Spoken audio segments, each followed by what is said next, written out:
Good morning, guys. I just wanted to share with you some cool down ideas. I know so many of us are working out at home by ourselves, and it's really easy to leave out the warm-ups and cool downs. But here I put together about a 9-10 minute cool down series that's great to do after any of your workout routines. So starting on my back in Happy Baby, and then kind of moving into my straddle. And if you can't reach your feet, no worries. Reach for your calves, reach for your hamstrings. And then just to circle those hips, really open up the mobility throughout the entire hip, moving into leg circles. And again, option to always slightly bend the knees if you feel any pressure in your low back. My hands are down by my side. You can even slightly tuck them under your tail to give you some more support. And then just reverse that direction. So you're taking it both ways. Right, if you feel any cracking or crunching here in the hips, you can make the range of motion a little bit smaller. But cracking is normal, so don't be too worried about it. Generally, if you just go a little bit smaller, that cracking will disappear. Hugging your knees into your chest, moving into rolling like a ball, and really allow the entire spine to be massaged onto the floor. Right? The idea behind the rolling like a ball is that we open up space evenly through each vertebrae.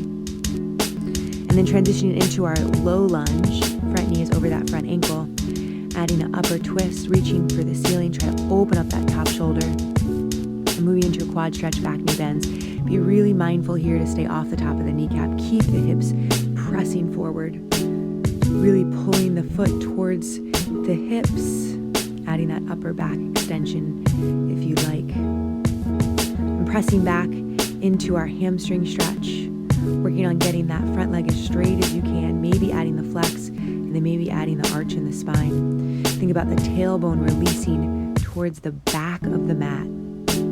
If you can't quite reach the floor, you can stack your hands on your calf, or even option to use a chair. Now, we don't want to put too much pressure in the knee joint.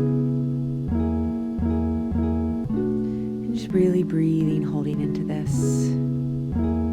If you're working on your splits, you want to slide out to your splits here. Great opportunity. Think about that front hip pulling back to really work the hamstring stretch in that front leg. And then just wherever you are, sink, breathe into the stretch. All right, keep energy reaching through the legs, through the spine. We never want to collapse into the stretch, so we're always thinking about lengthening, pulling further. Nice deep breaths. I like to stay here for about 20 seconds or so. And then we'll transition, pull back up into that half split and stepping onto two straight legs. Try to get both legs as straight as you can. Maybe bending the back knee, flexing the front foot. And again, if you can't quite reach the floor here, grab onto that chair. Think about pulling the front hip back and the back hip forward to keep as square as you can. Lengthening that body right over the front leg. And one more time, we'll slide back into our low lunge, moving into pigeon stretch, walking the foot over towards the opposite side of the mat, and really anchor your hips into the earth here. If you need to bend the back knee to allow that to happen, feel free to do that. You can also place a pillow under that front leg, front thigh hip area. You want to make sure you're really anchored in the hip so you can allow the muscles to actually release, therefore stretch. Hinging forward as much as you can use the chair. You can come down to your forearms. Pull your front hip back, your back hip forward.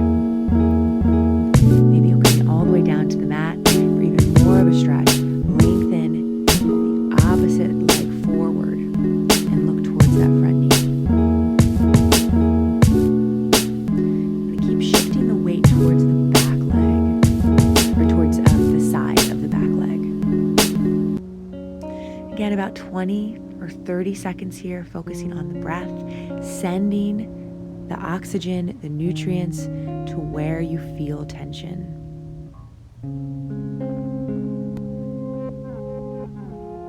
And then slowly coming out of it, we'll push back onto all fours. Just drop into a nice cat-cow stretch here.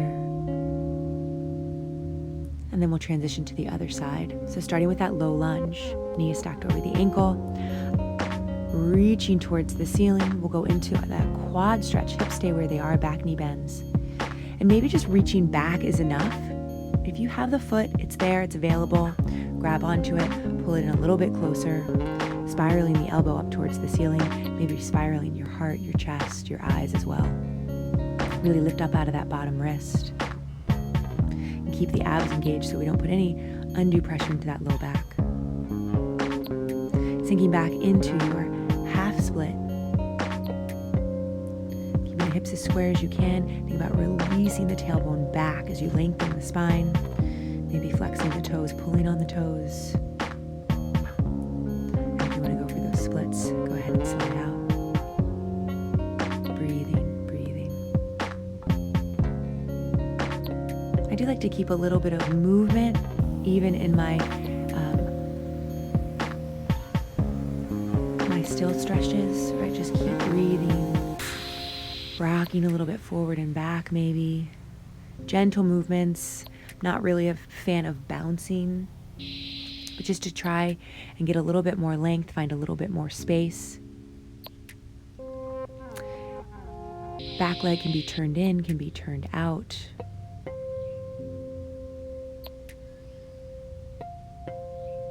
Kind of take this as a moment to explore your body, explore all the different muscles, all the different planes of movement you have here.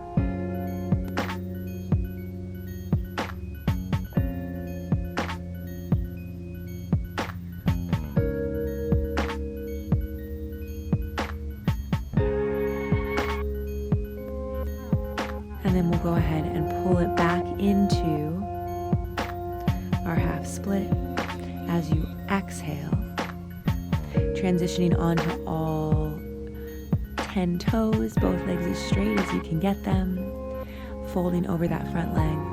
Maybe the back knee bends and you flex the front toes, pulling the toes back towards the shins. Again, grab for that chair if you need it, or even a wall. We'll come back into our lunge, setting up for our pigeon. Anchor the hips in towards the mat. Square off the hips as much as you can. And then as you exhale, fold over that front thigh, front shin.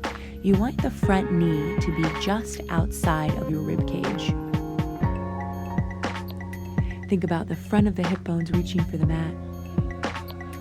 Coming down as low as you can. Allow the breaths to lengthen every inhale, every exhale. You can also tuck those back toes, find a little bit more length in the back leg, a little bit more length in the front of the hip. A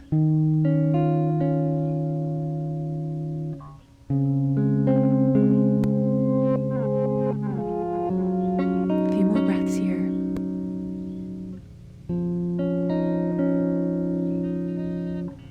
And then let's rock it up. We'll just swing that leg around.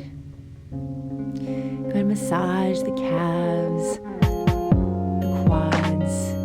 loosening the muscles up from the bone. This is really good to get blood circulating, breaks up the fascia. Right, our sense of touch is so powerful, so strong. We use it with other humans, but sometimes we rarely use it on ourselves. So get in touch with yourself. Don't be afraid. And then we'll finish in a cross-legged position. You're really internalizing all that energy, anchoring your spine in towards the earth, reaching the crown of the head towards the skies, reaching the arms out and up as you inhale. Exhale, pull in whatever it is you need, whatever it is you're searching for. All right, pull all that strength that you work so hard. Know it's yours. It's in the bank. Nobody can take it away from you. Sending love, light, and gratitude